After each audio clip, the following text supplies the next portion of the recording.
Bueno, buenas tardes. Bueno, ya les habrá comentado la profe Caro que el día de hoy no les voy a poder acompañar, porque bueno, invitaron a Chosmalal a una capacitación docente.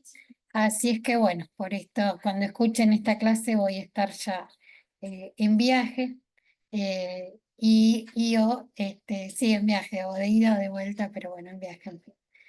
Bueno, para no demorar, porque hoy sí tendríamos clase y hay que aprovecharlo, digo porque en el contexto, bueno, ya vi que hay otras fechas que nos van a tocar paro, pero bueno.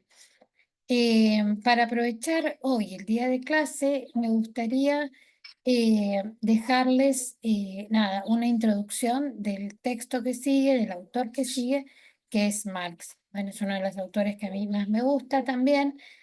Pero sobre todo es uno de los autores que considero muy necesarios para repensar en estos tiempos. Siempre que digo, ay, vamos a ver Marx, me dicen, ay, profe, ya lo vimos en otras materias, pero lo que vamos a ver ahora lo vamos a ver conectado con el enfoque de la materia, ¿sí? Entonces, bueno, arrancamos. Marx, un filósofo del siglo XIX, es de lo más interesante que hay, en el sentido que Marx es uno de los principales críticos de la modernidad, en los términos que lo vimos con la crítica de Dussel, ¿sí? Marx es un crítico de la modernidad en plena modernidad, es decir, Marx, que nace en el 1818 y muere en 1863, está en el auge de la modernidad europea. Y desde ese auge de la modernidad europea, el capitalismo naciente, sí, ya más que naciente, bastante consolidado. Sin embargo, él alcanzó a vivir como las mayores transformaciones sociales que generó el capitalismo en sus cambios de modo de producción. Y ahí nos vamos a ir metiendo un poco en el autor. Bueno, a ver, ¿por dónde arrancamos? Bueno, Marx es como decíamos, es un filósofo y las principales de sus categorías él las elabora también tomando categorías centrales de otro autor como es Hegel. Hegel, no sé si lo habrán visto en otra materia, lo habrán escuchado, bueno, los compas de filo seguro, pero bueno, Hegel es uno de los exponentes del idealismo alemán y es el creador, digamos, a ver, el que más desarrolló el método de la dialéctica, ¿sí? Como un modo, como un método para comprender nada, el funcionamiento eh, de las cosas, ¿sí? El desarrollo, va a decir Hegel, el desarrollo se daría siempre en la historia y en el tiempo a través de la dialéctica. Hegel utiliza la dialéctica para explicar, bueno, mucho de su filosofía y no vamos a entrar en ese tema, pero sí me interesa recuperar lo que Hegel plantea de la dialéctica, ¿sí? La dialéctica, como decíamos, bueno, es un método que explica el funcionamiento del mundo, de la historia. Bueno, ahí vamos a ver cómo Marx lo aplica a la historia, pero Hegel, en los ejemplos que él da, decía, bueno, el mundo se desarrolla en este método dialéctico. ¿Y a qué él ponía, por ejemplo, él ponía este ejemplo. Si pensamos la dialéctica tendría tres momentos, ¿sí? La dialéctica tendría tres momentos en los que, denme un segundito. Bien, decíamos entonces de la dialéctica hegeliana que era esta forma de entender la realidad y los procesos en los cuales esta realidad se desarrolla. Y que la dialéctica tiene estos tres momentos, ¿sí? El momento de la tesis, la antítesis y la síntesis. Esto planteaba Hegel. De estos tres momentos, el ejemplo que pone Hegel, además es muy ilustrativo y es bonito, pone, por ejemplo, el ejemplo de la semilla, ¿sí? Fíjense, bueno, dice si el primer momento se da en podemos pensarlo como una semilla, el segundo momento es la planta, y el tercer momento sería el fruto, ¿no? De esa planta o ese árbol si diese frutos. La dialéctica es cíclica, es decir, una vez que se cumple el proceso de los tres momentos, vuelve a empezar. Es decir, el fruto vuelve a caer al suelo y vuelve a ser semilla para hacer una nueva planta, y así se da el desarrollo en la historia. Eh, Sin embargo, va a decir Hegel, bueno, el segundo momento contiene y supera al anterior, es decir, la planta para ser planta contiene el germen de la semilla, pero lo superó, porque es otro momento, es otro estadio de la vida, del proceso histórico. Por lo tanto, contiene la idea anterior, pero la supera. Lo mismo sucede con la síntesis. El fruto contiene el germen de la semilla, proviene de la planta, o sea, contiene todavía toda esa información, si quisiera llamarlo, de este segundo momento, pero a la vez es la superación de esos dos momentos, y es el fruto. Decíamos que terminado este ciclo, vuelve a empezar. Hasta ahí con la dialéctica hegeliana para pasar a Marx.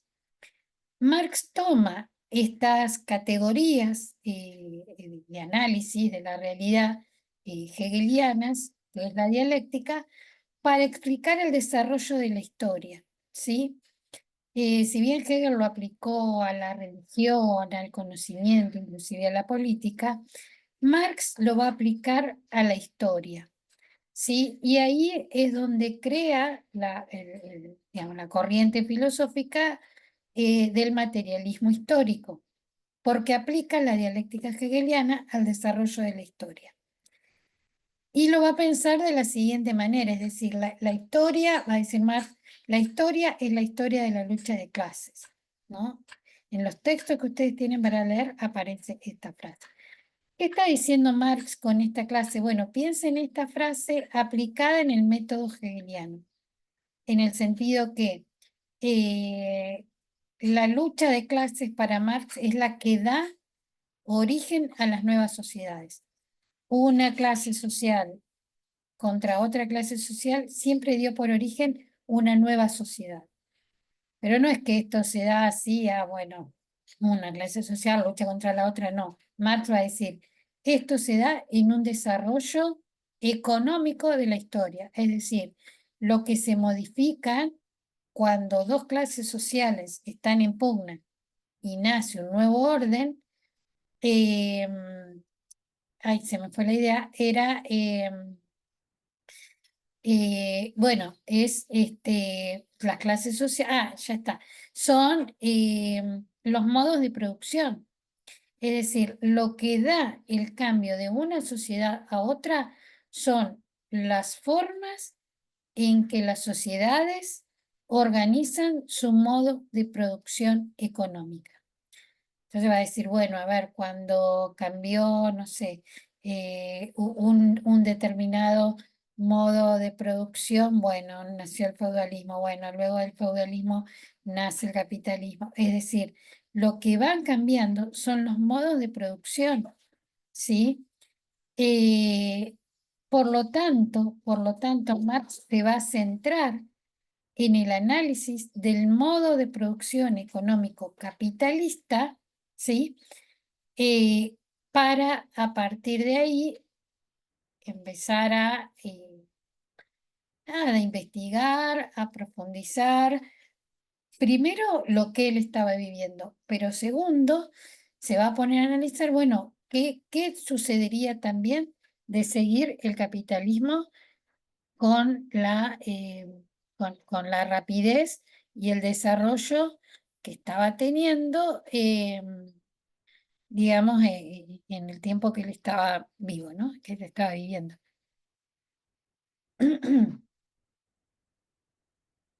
Bien, entonces, decíamos que él analiza el capitalismo. Eh, Pensemos en la época en la que Marx escribe los dos textos que ustedes van a tener que leer. El primero es el manifiesto del Partido Comunista y el segundo son tres apartados de su obra, Manuscritos de Economía y Filosofía. El texto de este manuscrito de económico-filosófico o de economía y filosofía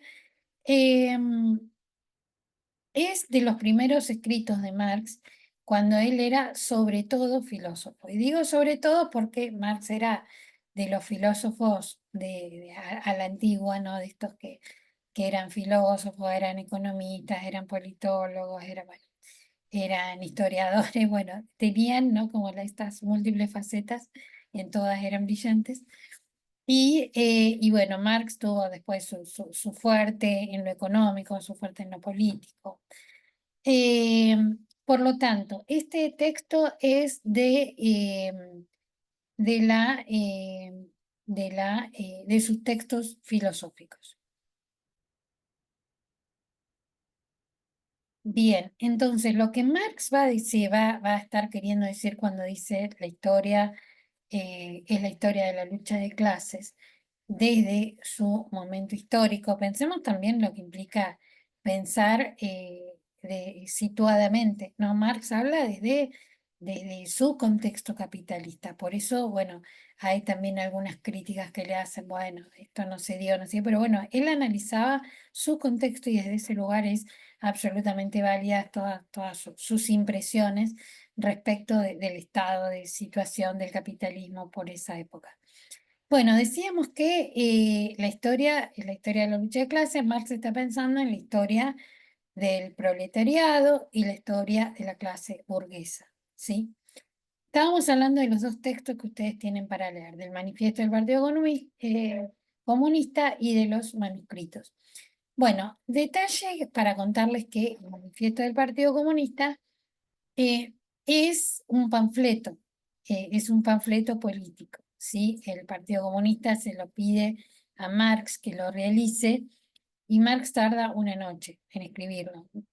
Sí, cuenta la historia que no tarda más de una noche, se lo encargan un día, al otro día cae Marx con el manifiesto del Partido Comunista y que nada, quienes lo recibieron no les gustó. No les gustó porque decían que en ese texto Marx realza mucho el rol de la burguesía. Y en realidad sí, efectivamente es así, pero Marx lo que ya está viendo en ese momento es los cambios abismales que está produciendo la burguesía en los modos de organización social, en donde obviamente cuenta con la clase obrera para esa organización. Más que cuenta, no, necesita de la clase obrera para poner en marcha el sistema capitalista, ¿no? Pensemos también que en la época de Marx el trabajo todavía no estaba esto de, bueno, el trabajo en condiciones dignas, con algunas horas, es decir, estaba todavía en auge en muchos lugares de Europa esto de las fábricas eh, sin horario, eh, sin horario limitado, ¿sí? Es decir, es más, los lugares, las primeras fábricas del capitalismo tenían como, no sé, cuchetas, espacios donde la gente dormía y bueno, se comían un poco, iban, descansaban otro poco y se levantaban y seguían trabajando en una continuidad de tiempo ilimitada, ¿no? Por lo tanto, otro dato, ¿no? Que también sucedía en la época de Marx, que los trabajos más forzados, o sea, más peligrosos, si se quiere, y más forzados, como por ejemplo el ingreso a las minas, los hacían niños y mujeres. Por su contextura corporal, eran quienes mejor entraban, ¿no? en las minas, por lo tanto, nada, eran quienes hacían ese tipo de trabajos. Obviamente la paga era la comida y no sé, y una manta si hacía frío, no sé, no mucho más, ¿sí? pero este tema de salario, de horarios, ya les digo, las 8 horas, era absolutamente impensado. Sin embargo, ya se veía, digamos, cómo era necesario, a ver, lo que el sistema capitalista en sus modos de producción iba generando, sobre todo en las personas, ¿no? En este sentido. En este sentido nos vamos a meter un poco más en el texto de los manuscritos y las concepciones de las categorías de Marx. Marx parte de la idea que el hombre, y voy a hablar solo perdón, en masculino, pues bueno, para no hacer lío, pero bueno, a ver, Marx dice que el hombre, tal como lo escribe, que el hombre es un ser genérico. Es un ser genérico por naturaleza. ¿Qué está queriendo decir con que es, primero, que es una concepción antropológica de la cual partir? Que el hombre es un ser genérico por naturaleza. ¿Qué quiere decir esto? Marx va a querer decir con esto que el hombre, en el desarrollo de su historia, cada actividad que realiza, la realiza siempre, no solo en función de sí mismo, sino en función de sí mismo y de toda la especie humana y de todo el género humano. Por eso el hombre es un ser genérico. Nos metemos un poquito más en qué está queriendo decir. Marx va a decir, a ver, si analizamos las sociedades tribales, como él las llamaba, las sociedades tribales y su avance en la historia, es decir, cómo ha sido su recorrido en el tiempo, Marx va a decir, bueno, podemos ver que las sociedades en un principio eran nómadas y iban eligiendo el lugar de acuerdo al, no sé, a la estación del año, a lo que los animales del lugar le ofrecían, la seguridad climática, etcétera, va a decir, bueno, con el avance del tiempo y el trabajo humano, ahí va otra categoría, los hombres y las comunidades han ido desarrollando herramientas que le han permitido, por ejemplo, no sé, garantizar la casa en mayor escala, y entonces quizás eso también, no sé, la inventiva de crear, de trabajar el entorno y construir viviendas o chozas o refugios cada vez más estables, hizo que, por ejemplo, no sé, los humanos dejásemos de ser nómades. Entonces, bueno, se iban instalando en los diferentes lugares más amigables, con más animales, con más, no sé, vegetación, todo, para poder alimentarse, poder construir viviendas y, por ejemplo, dejar el nomadismo, empezar las ciudades, etc. Lo que Marx decía es que el trabajo que el ser humano le imprime a la naturaleza es lo que se ha ido replicando, ¿no? Entre todas las comunidades. Por ejemplo, no sé, se crea la lanza, alguien inventa la lanza o la flecha o el arco y flecha, y bueno, y estos inventos se van no solo compartiendo, sino comunicando entre las comunidades, por lo cual, bueno, ya saben que el arco y flecha es mejor, se caza a distancia, animales más grandes, no sé, para cazar en el agua con estos palabras, las lanzas, bueno, digo, ¿no? Todas estas herramientas, Marx dice, alguien las crea, las inventa. Sin embargo, su uso es un uso genérico y es un bien para toda la humanidad. Por eso, dice Marx, tenemos prueba que el hombre es un hombre es un ser genérico.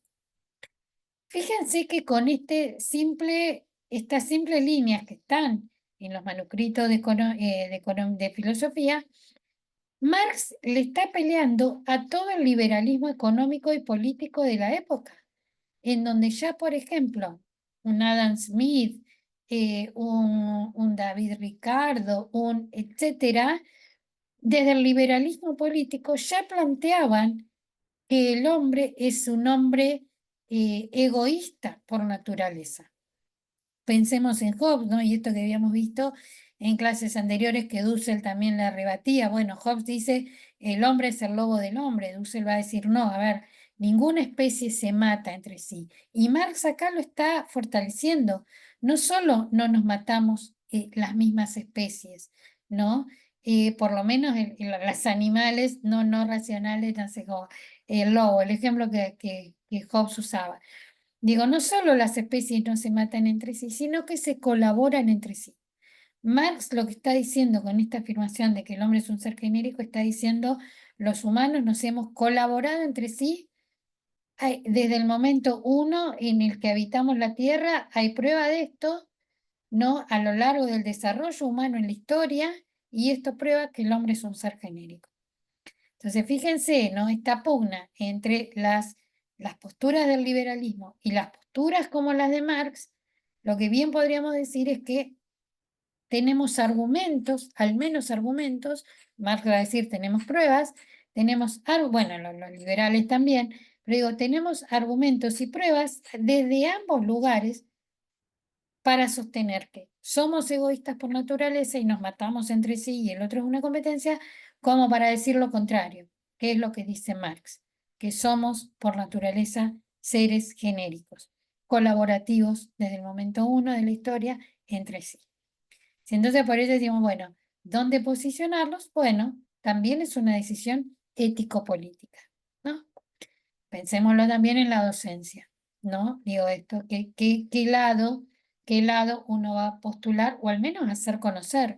Pensemos, otro paréntesis, pero muy necesario, que Marx fue uno de los autores prohibidos en nuestro país, sobre todo en la época de la dictadura, ¿no?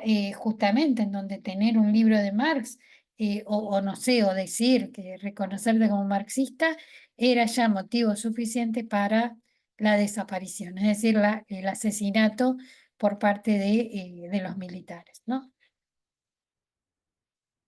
Cuando no de la tortura y todo lo que sabemos que sucedió. Entonces, no por nada se consideraba Marx un autor de alta peligrosidad. No solo porque apelaba justamente a esto de que, bueno, como está tan de moda ahora que lo trabaja el libro del Eternauta, no esto de Nadie se salva solo, y que no solo lo utilizaba el Eternauta, fue consigna política también del kirchnerismo, y fue también, ahora que estoy con el tema de las pelis, viendo todas las pelis del Papa Francisco que falleció, bueno, es algo que también decía fuertemente hace 12 años, venía diciendo Francisco, ¿no? Desde un lugar clave justamente para la cultura occidental, como es el papado, ¿no? El rol de ser papa. Bueno, Francisco también, al ser un papa, ¿no? Progresista, y que sus orígenes los tiene en la teología de la liberación. Fíjense, mi idea es que puedan ir hilando, a ver, cavando, ¿no ves? Hilando, ¿cómo se me fue el dicho ahora? Hilando todas estas puntas, ¿no? De los hilos, en donde Marx, teología de la liberación, prohibida luego por la propia Iglesia, ¿no? El Papa, creo que fue el Juan Pablo II, el que la prohibió por marxista a la teología de la liberación. Papa Francisco, orígenes, teología de la liberación. Dussel, antecedente teórico y docente de muchos de los curas de la teología de la liberación. Todos apuntan al mismo sentido, ¿no? Y el Eternauta, no digo, bueno, todos apuntan a esto mismo, ¿no? Nadie se salva solo, solamente gracias a la colaboración. La unidad supera la división, va a decir Francisco, ¿no? En esos 4 principios muy bellos que trabaja en uno de sus escritos. Eh, bueno, el del poliedro, ¿no? Donde esta imagen, en donde cada parte es distinta entre sí, pero a la vez hacen el poliedro como una unidad. Sin embargo, cada parte del poliedro es una parte distinta, independiente, ¿no? Independiente en el sentido de diferenciada de la otra, pero entre todas hacen una unidad. Bueno, todo esto es Francisco también, y ahí vemos cómo el nexo, marxismo, teología de la liberación, filosofía de la liberación, bueno, está todo muy unido. Y también prohibición, también censura, también persecución, ¿no? Digo, no por nada, Dussel muere en el exilio también. Eh, Bueno, porque lo creían peligroso para la época. Pues bien, entonces, siguiendo este hilo, ¿no? El hombre como ser genérico, fíjense qué bonita esta idea. Y bonita también porque acá nos metemos en otra de las categorías de Marx principales, que es la idea de trabajo. Para Marx, el trabajo es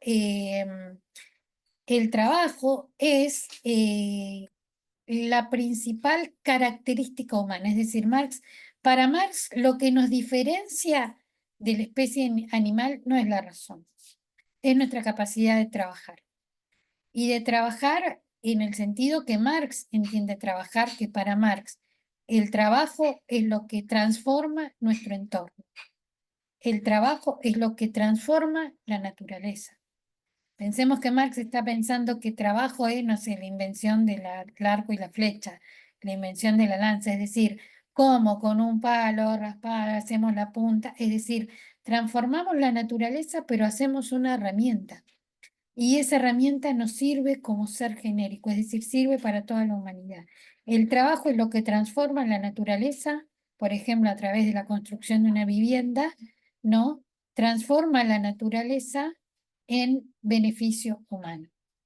Por lo tanto, el trabajo es lo que nos diferencia de los animales y es lo que transforma la naturaleza. Es decir, la capacidad, el trabajo es la única capacidad humana capaz de transformar la sociedad, en términos de Marx, ¿no? Que ya en la sociedad capitalista. Pero con la sociedad entendemos también la naturaleza, nuestro entorno. Pues entonces fíjense qué bella y por qué también fue considerado peligroso Marx, porque consideraba que nuestro trabajo como docentes, como estudiantes, como militantes, como obreros de la construcción, lo que sea, obreros de una fábrica, que nuestro trabajo podía transformar la sociedad y podía transformar las condiciones de vida de toda una sociedad. Y aparte de eso, no desde la individualidad, sino desde el colectivo. Entonces, fíjense, esta es la concepción del trabajo de Marx, es positiva. Ahora, todo el análisis que ustedes van a ver que él hace en los textos que tienen que leer, hace un análisis negativo del trabajo, porque dice, siendo esto el trabajo, la más bella característica humana, colaborativa, transformadora, a futuro, que embellece, que hace la vida mejor, va a decir Marx, el capitalismo lo ha convertido en la peor de las actividades, en donde el obrero siente que se embrutece trabajando, el obrero siente que se embrutece trabajando y es más, fíjense, Marx va a decir, el obrero siente que se animaliza mientras trabaja y se siente humano en las horas que no trabaja, ¿sí? Se siente humano justamente cuando llega a su casa después de incontables horas de trabajo, llega a su hogar, ¿no? ¿Y qué hace para disfrutar la vida? Come, la actividad sexual, duerme, ¿sí? Es decir, actividades que le da placer no solo al hombre, sino también a todos los animales, que sienten placer en comer, en dormir, en procrear. Marx va a decir, el capitalismo ha logrado la animalización del hombre, ¿sí? El hombre se siente animal mientras trabaja y se siente humano fuera del trabajo, ¿no? Entonces, fíjense, le ha quitado todo lo positivo y lo transformador y lo bueno como característica principal humana al trabajo. Entonces, el trabajo. ¿Cuáles son las características del trabajo en la sociedad capitalista? Marx va a decir, bueno, el trabajo es trabajo enajenado para el hombre en el capitalismo porque, primero, se siente fuera de sí. Esa es una primera característica. Se siente ajeno a sí mismo, se siente fuera de sí. Es un trabajo enajenado. El hombre se siente fuera de sí en el trabajo, se siente en sí por fuera del trabajo. Es decir, la primera alienación es sobre sí misma. La segunda tipo de alienación del trabajo, el hombre lo sufre con el producto de su trabajo. el obrero siente que lo que produce no solo le es ajeno, sino que se le vuelve en contra. ¿Por qué? Porque termina valiendo más lo que produce que el trabajador en sí. Y mucho más en el auge del capitalismo del que habla Marx, en donde la maquinaria empieza cada vez más a reemplazar al hombre como mano de obra, ¿no? Entonces, el producto es lo que más importa, no el trabajador, y mucho menos el trabajador si el trabajo lo puede hacer la máquina. Por lo tanto, el obrero siente que lo que produce se le vuelve en contra, el segundo modo de enajenación. Y el tercero es también respecto del otro, porque el obrero cuando trabaja siente que el otro obrero es su competencia. El otro ya no es un otro como ser genérico en el que yo lo que produzco lo produzco para toda la comunidad compartida, no. En la sociedad capitalista, el otro obrero para mí es una competencia, porque si es más sano, si es más rápido, si es más saludable, ¿no? Si tiene más vigoroso, más fuerza, va a rendir mucho más. Por lo tanto, va a ser prioritario para el burgués que lo contrata que otro tipo de obreros. Y ahí ya empezamos a hacer conexiones con la discapacidad, con la categoría de productividad, es decir, el obrero más productivo va a ser el capitalismo elija, promueva. Por lo tanto, eh, fíjense cómo el capitalismo, va a decir Marx, ha trastocado todo. Ha trastocado las relaciones humanas, ha trastocado el vínculo del obrero con su producto. Marx dice, bueno, si antes en el feudalismo el obrero creaba su producto desde el momento uno, luego, una vez terminado, podía ir y ponerle su precio, su valor, e intercambiarlo, vendérselo a alguien, ¿no? Marx va a decir, bueno, todo esto en el capitalismo no se puede hacer más. El obrero ya no es dueño de su producto, ni es dueño de sí mismo, ¿no? Porque su cuerpo y su vida le pertenece al capitalista mientras esté trabajando. Entonces, y aquí voy ya cerrando, porque en realidad estas son unas líneas guías para justamente que ustedes puedan ir a leer estos textos. Y tiene que ver con el contexto de fetichización, el concepto de cosa. Marx dice, el capitalismo ha logrado convertir a lo humano en cosa y las cosas han cobrado el rango humano. En tanto, valen más las cosas que lo humano. Es decir, vale más la mercancía, vale más la maquinaria que el propio obrero. Entonces, fíjense, Marx está diciendo que en el sistema capitalista, claro, que seguimos en el sistema capitalista. Y Marx lo que está diciendo es que en el sistema capitalista las cosas valen más que lo humano.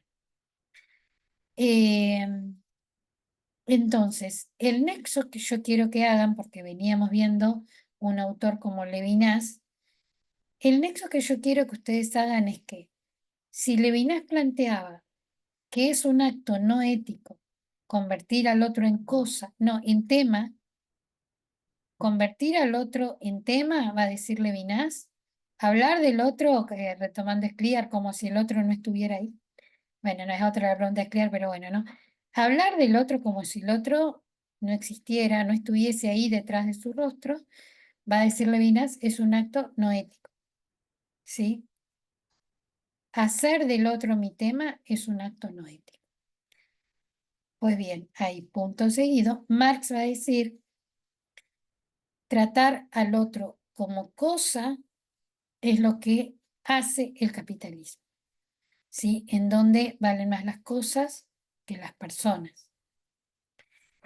Pienso en lo que instala sobre todo los medios de comunicación, por ejemplo, con esto de los robos, la inseguridad. La gente que muere defendiendo, no sé, una mochila o un celular. Está bien, nadie va a decir, bueno, no sé, lo que costó, tener, no sé, la bicicleta, la moto, la mochila, el celular, lo que sea. Pero a veces en la defensa de las cosas se va la vida. Sin embargo, la noticia es, bueno, lo grave es el robo, ¿no? Es que le sacaron las cosas y no la pérdida de la vida. No digo, ¿qué es lo grave? Bueno, señor, llévese todo, pero no, llévese todo, pero yo me quedo vivo, me quedo viva. No, la noticia no va por ese lado, ¿no? La noticia es el robo de las cosas, la inseguridad, las cosas, cómo cuidar lo que uno tiene, las alarmas, ¿no? Y ahí es donde veíamos varias, hace mucho que no lo usaba, quizás ahora, pues yo se lo sugiero, y ustedes si no lo ven, lo vemos, la otra clase. La peli Bowling for Columbine. Es una película muy vieja, pero está más actual que nunca. La peli Bowling for Columbine.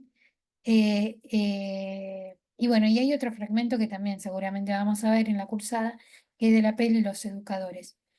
Y es justamente donde dicen, bueno, no se pone tanto énfasis en las cosas, en cómo cuidarlas, en cómo el propietario cuida lo que tiene.